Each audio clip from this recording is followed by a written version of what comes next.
திருவெண்காடு. திருவெண்காட்டில் 3 மூர்த்திகள். 1.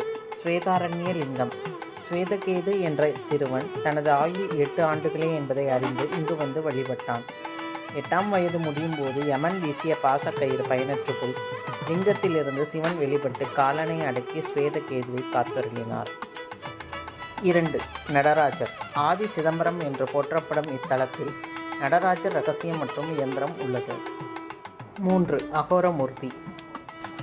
மருத்துவன் என்ற அரக்கனை தனது 5 முகங்களில் ஒன்றான அகோர முகத்திலிருந்து அகோர மூர்த்தியாக தோன்றி அரக்கனை சரணடைய செய்து தனது காலடியிலும் காயம்பட்ட நந்தி தேவரை நிருத்த மண்டபத்திலும் அமரச் செய்தவர் அகோர மூர்த்தி வடிவம்.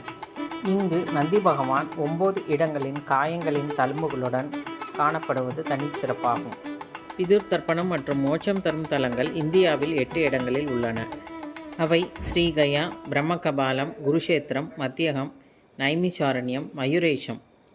இவை 6ம் வட மாநிலத்தில் உள்ளன. இவைகளோடு 2 சிவஸ்தலங்களான ராமேஸ்வரம், சேதுமாதவம் மற்றும் ஸ்வேதவனம் திருவெண்காடு ருத்ரகயாவாக கொல்லப்பட்டு முக்தி தரும் க்ஷேத்திரமாக கூறப்படுகிறது. இங்குள்ள ஆலமரத்தடியில் ருத்ரபாதம் உள்ளது. இங்கு பிதிர்க்கடன் செய்யலாம். இது 21 தலைமுறைக்கு கட்டுப்படும். இங்குள்ள ருத்ரபாதத்தில் தர்ப்பணம் செய்யும் பொழுது நமது 21 தலைமுறை முன்னோர்கள் மோட்சம் செல்வார்கள் என்று கூறப்படுகிறது.